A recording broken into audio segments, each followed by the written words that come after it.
remember the season of life where my eyes started to open up about racial and economic injustices in our community.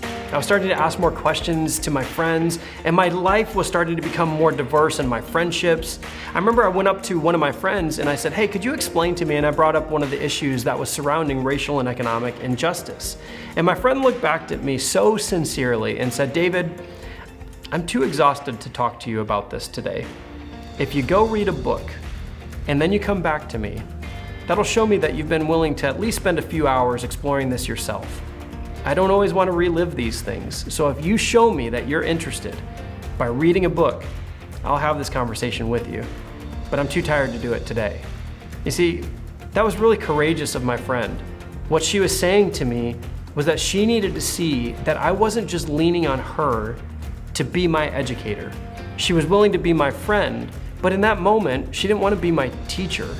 And I think that's what happens when our eyes start to open about racial and economic matters in our country. We start to ask people that have been overlooked, pushed aside, marginalized, questions about their experiences. And sometimes you'll find a person that is ready to engage that conversation. But I also think that we need to have the emotional intelligence to understand that the more work that we can do to explore communities that are different than us, the more that we read, the more that we learn and grow from trusted voices that are pointing us to these issues and also pointing us to the heart of God, a God that cares deeply about racial and economic justice. The more that we start to see that we can do our part. Now, when we do our part, this is what happens.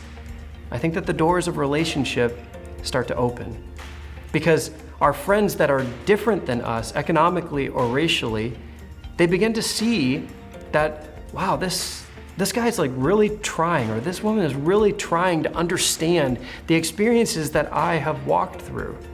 Now, here's a promise that I believe is in my heart. I believe that there's a revival of unity that is coming. It's gonna point directly to Jesus. But unless we learn how to talk about racial and economic injustices, we're never gonna bring in the full harvest. You see, the revival that God wants to do is a revival of salvation.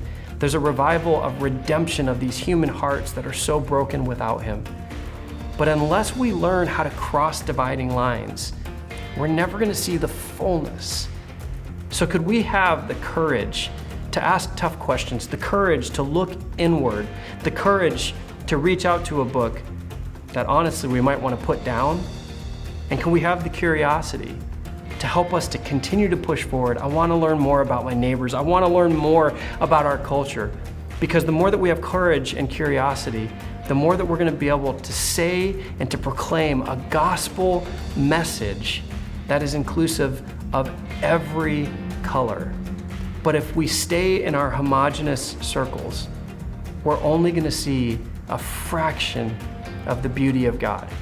So I believe that there is a revival, an awakening that is coming to our country, but it means that you and we need to do our part to start with a look inward first, so that we know what to say and how to say it to include all the colors in this beautiful revival that is marked by unity.